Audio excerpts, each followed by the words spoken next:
আর এটা চিকেন 65 আর এটা পেঁয়াজ টিয়াজ দিয়ে। তো গাইস আমরা আজকে বিরিয়ানি নিয়ে এসেছি। আমাদের এখানে বিরিয়ানি ও বের করে নিয়ে গেছে। এখানে আছে চিকেন 65। এই যে চিকেন 65 এখানে আছে।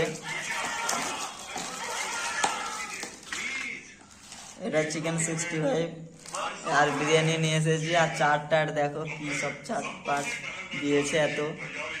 তো আজকে বিরিয়ানি নিয়ে এসেছি, আমরা এখন খাওয়া চালু করব।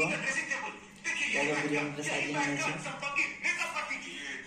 তো তোমাদের বিরিয়ানিটা কেমন লাগছে? এখানে আলু নেই। এই যে একটা মাংস দিয়েছে, এই যে একটা মাংস, এই যে ডিম, আর আলু নেই, আলু দেয় না এখানে। আর এটা চিকেন 65 আর এটা পেঁয়াজ টিয়াজ দিয়ে দিয়েছে, এটা লঙ্কা টঙ্কা। এইটা আজকে রাতের মেনু। তো গাইস আজকে রাতের মেনুটা কেমন লাগলো দেখো।